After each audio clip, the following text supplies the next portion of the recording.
This area here that is controlled primarily by the SDF, who is backed by the United States, it was all yellow previously, and now there are more advancements in these areas when it comes to the transition government in Syria. And Turkey today carried out airstrikes on weapons that are being held by the SDF that were obtained from the Assad forces previously. Now, you might ask yourself here, Israel carried out the most intense air targetings in its history in Syria in the past couple of days, with over 300 targets, military bases, arms depots, naval bases, air force bases inside of Syria. Why are they targeting them in those areas, including illegally occupying parts of South Syria, next to the occupied Golan Heights? Let's not forget that the Golan Heights is occupied under international law. The UN is reconfirming now that all of the Golan Heights are occupied, despite the fact that Donald Trump recognized Israel's legitimacy over them. Now, these have been occupied under the rule of Bashar al-Assad and Hafez al-Assad as well since 1974. And the previous governments in Syria, they haven't done anything to gain the Golan Heights back. And now Israel, as though it's expanding, it's more worried now, and they are targeting all of the Syrian army bases. Why are they doing that here? And they're not doing that with the SDF, who are backed by the United States, when they know they have obtained some of the previous Syrian army's weapons. Well, it's because they don't consider the SDF a threat, seeing as they are backed by the United States. They are trying to have deals that are in favor of Israel with movements in the what is known as the Kurdistan area, both in Syria, Iraq, and in Turkey. Turkey previously blamed Israel of supporting the PKK and the YPG. It's because Israel does not consider them a threat, and they are trying to have these divisions in Syria. The main aim of Israel in Syria and the United States is to have a divided Syria. The United States having these statements saying that, we will deal with the new government so long as they follow certain parameters. So far from HTS, we're seeing talk, but we need to see actions. But there are clearly conflicts inside of Syria that will not be easily resolved when it comes to the interests of the United States and Israel on the other side, facing Turkey. However, the main gains, if we want to talk about external forces here, and there are undeniably external forces, apart from the fact that the Syrian people are now in a new phase where they have hope to build a better country that will work for everyone, not for certain individuals in power, without corruption. The Turkish side has been the main side benefiting. And them and the Israelis, as we spoke about in previous videos, are the primary sides active inside of Syria. But when it comes to Turkey, Turkey has been the main side benefiting here. So what are the talks when it comes to Israel and when it comes to Turkey about the threats or the increased tensions? Okay. So when it comes to Israel, they are threatening. They are threatening the new government in Syria, and they are also threatening for any Turkish involvement or support inside of Syria. And we had a couple of reports when it comes to Israel, including some articles, and I wanted to share some of them with you. That's the first article that I wanted to share with you. Okay, it was published in Ma'arif, in which it stated that there is no doubt that the Turks have played a significant role in recent developments. And they are also mentioning the fact that Turkey previously threatened to invade Israel. It said, as you may recall, in July, the Turkish president went further and threatened to invade Israel. Just as we entered Nagorno-Karabakh, just as we entered Libya, we will do the same to Israel. And they added in this article what sounded like a hollow threat at the time is now starting to look like a more realistic scenario in light of the dizzying success of the rebels in Syria, many of whom are supported by Ankara, who managed to overthrow Assad in just 11 days.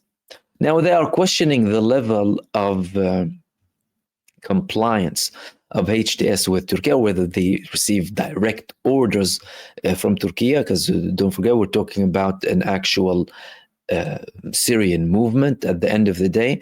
But there's no denying that Israel is worried from what's happening inside of Syria. No, they're not just worried about Erdogan. They are worried about the actual new government, the transition government inside of Syria. They are confirming in Israel that they are targeting the Assad government weapons because they are worried that they will reach the rebels. For example, we have this article here in Ma'arif as well saying that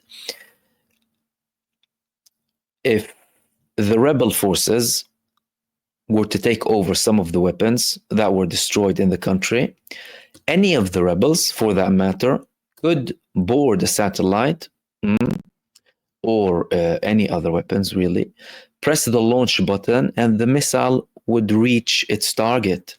That's why Israel had this intense attack on everything that used to belong to the Syrian army, because they don't want them to reach the transition government, and they are using the vacuum and the fact that we are establishing a new country in Syria. A new country is being established now, and they are working to get everything in place. The institutions are intact. The rebel forces dealt very well with the Assad ministers.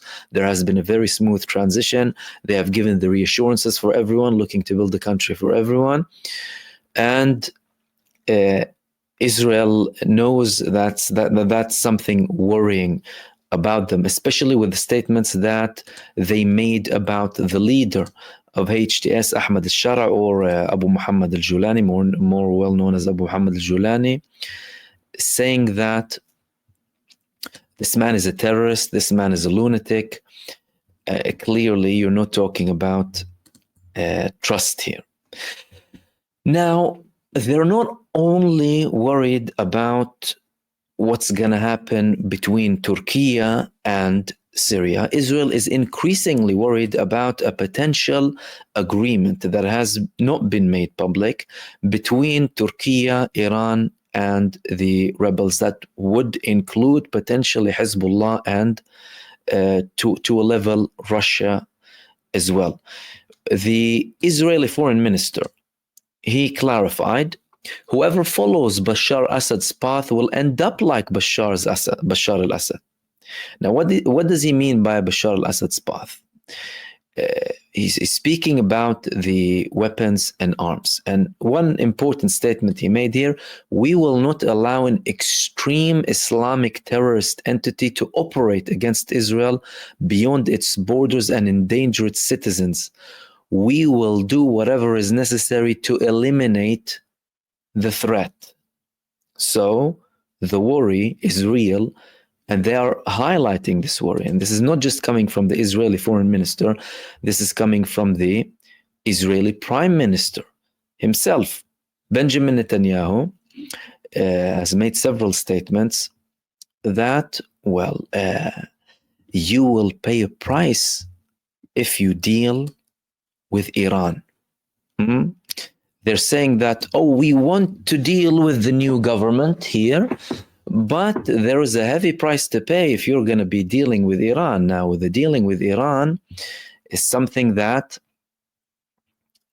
al-Julani did not rule out. They've had tensions with Iran previously with the battles when Syria was under Assad, but he said so long as Iran respects the Syrian people, we wouldn't mind having strategic relations with Iran, likewise with Iraq.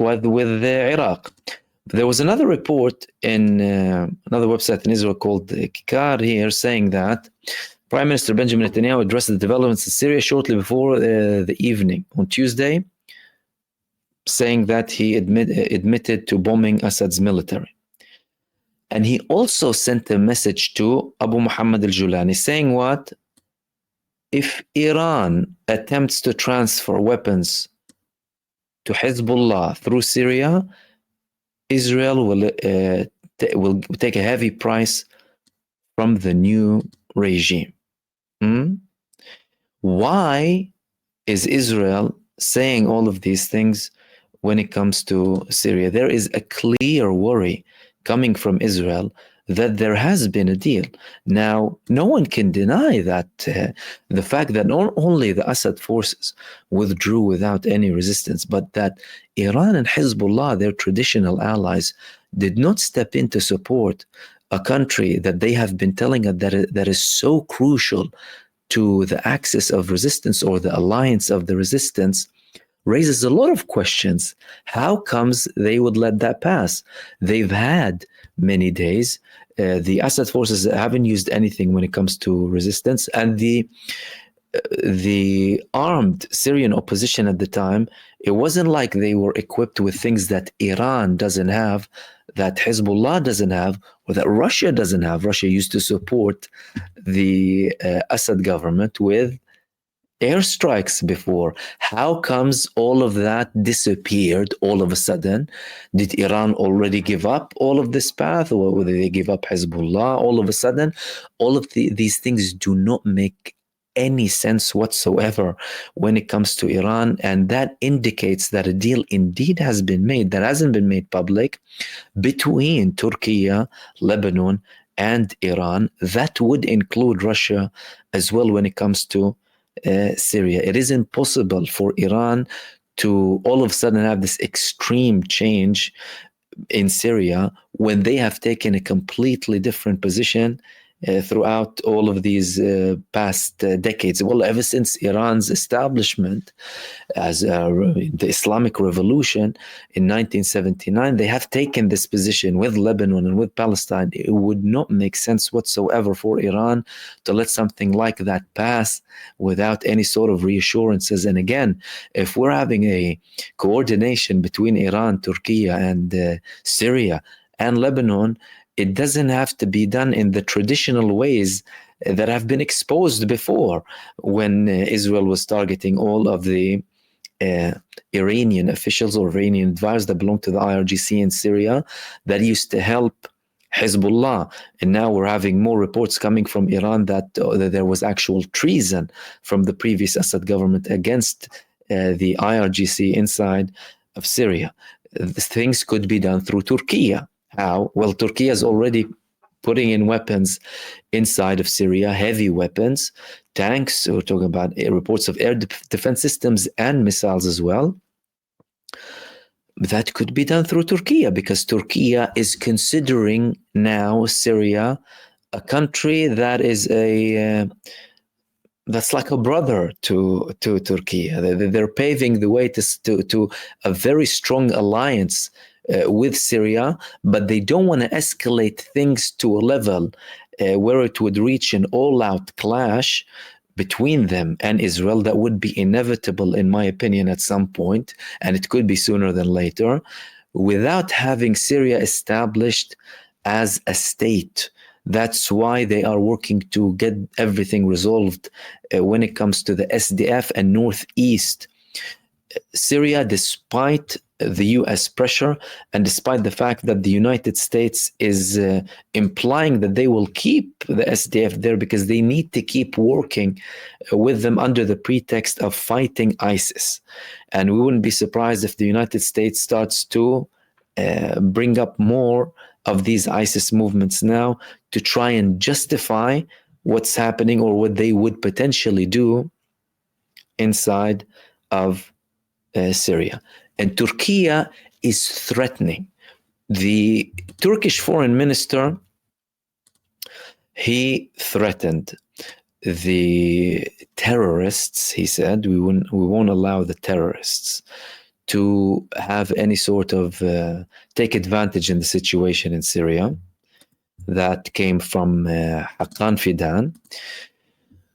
Turkey won't let the terrorists take advantage. The importance of to rebuild Syria following and get humanitarian aid in. Right? Now, who are the terrorists in accordance to Syria? Who does Turkey, consider to be terrorists? One of the terrorists is none other than, well, Israel. Erdogan, he previously used to call Israel a terrorist state, but more recently, on October the 5th here, 2024 to be more accurate, he called Israel a Zionist terrorist organization. That means Erdogan doesn't view Israel as a normal state. He was calling Benjamin Netanyahu Hitler. He has made very severe warnings. And he was criticized at the time for, having very strong warnings without action being evident. However, now it's more likely than ever that this will happen. And that's something that is being observed by the Israeli side, like the previous article that I shared with you, that the threat of Erdogan of doing the same to Israel as they did in Nagorno-Karabakh and Libya, now that's something that's becoming more likely. And if Israel is a terrorist organization, well, then that means Turkey can take action against a terrorist organization, because the term terrorism is used by so many sides and it has different interpretations. And he didn't only say that, he's also warning too. So Erdogan, he also had a speech where he said that they won't allow anyone to divide Syria or stage provocations to prevent Syrian refugees from returning home. Now, the thing of the refugees is something very important to Turkey, because they received the most Syrian refugees, I would say approximately 5 million. And there are already many people in Turkey beginning to return to Syria, and also from Lebanon. So the whole situation in Syria is providing relief to these countries because of the massive numbers of refugees that have been there following the escalation when it comes to Syria in the past 13 years. So we won't allow the terrorists to move, and we won't allow anyone to divide Syria. And we know very well who wants to divide Syria. The main countries interested in dividing Syria are the United States and Israel. And now with these statements coming from Turkey, they are clarifying their position when it comes to Syria, their position with Syria, talking about a country with, we have very close relations to it, and any attack, more statements coming from Turkey that any attack on Syria would be like an attack on us. These statements are preparing the way to have a complete and strong unity between Syria and Turkey. Of course, Syria will be an independent state, but there is an undeniable support, all of the support that came from Turkey throughout the years for the Syrian opposition that have now taken down the Assad regime in a matter of just 11, 12 days, and they are now in a transition government. They will undoubtedly have very strong ties with Turkey, the country that supported them so much. So it's becoming more and more evident now that we're having conflicting paths, extreme opposites when it comes to Syria. Firstly, there's, of course, the Syrian people who want to see a state with institutions, with equal rights for everyone, and they want to build up their civil services, build up their economy. However, they also want to build their sovereignty. And we all know that sovereignty is a term that doesn't really sit well with colonialists or neo-colonialists. So on the south, you have Israel, a neo-colonialist, genocide, expansionist entity backed by the United States, who blatantly and outright supports genocide and these reckless moves coming from Israel. Israel, on the other hand, sees the new people taking power in Syria as well, Islamic radicals. At the end of the day, HTS stands for the Levant Liberation Committee. The Levant area historically isn't restricted to Syria. It also includes Palestine. That's something that Israel is aware of. And although we haven't heard any harsh statements coming from the interim government, the transition government now in Syria, especially when it comes to these aggressions coming from Israel, they are indeed playing a big role in what's happening and shaping the current actions to prepare Syria for an undeniable challenge that they would need to stand up against at one point, whether they like it or not. Because if you're talking about a new state, the last thing you would want is wage war. You would have the economy to think about, you would have the civil services to think about, everything to do with building the state's institutions, the international relations, the international recognition, all of these things. You wouldn't want to wage war.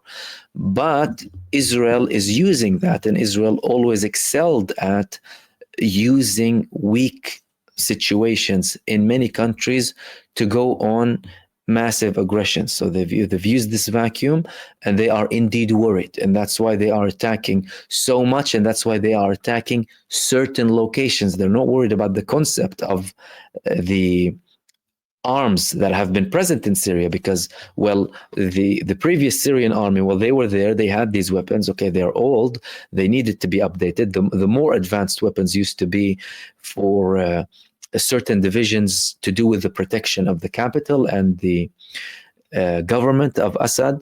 But in general, the Syrian army was very weak, and they deployed so much in a bloody civil war for the past 13, 14 years. So they didn't have a massive problem with that. They had a problem with who it might be with. Now, the examples that I gave you, the fact that, well, some of these weapons are already in the hands of the SDF, they don't concern Israel, but they would concern them when it comes to the new Syrian government. So things are very interesting and developing very much, and the new Syrian government is indeed not having a very easy time when it comes to all of the challenges, but it appears that they are keen on building the institutions as quickly as possible. The fact that there is a transition government just 14 days after we had Bashar al-Assad in power is something very significant. And it looks like they want to pave the way for Syria to be indeed a new Syria, completely recognized an independent state. Then they would be at liberty to make any decisions they want with whichever country they want. That would include Iran, that would include Turkey, that would include Russia, that would include any country that they want. And that is something that neither the United States nor Israel would want for Syria, and they would do whatever they can to try and hinder this process and potentially start more aggression and more havoc before it even reaches a stage of any stability, so that it can take such decisions in the form of a new Syria.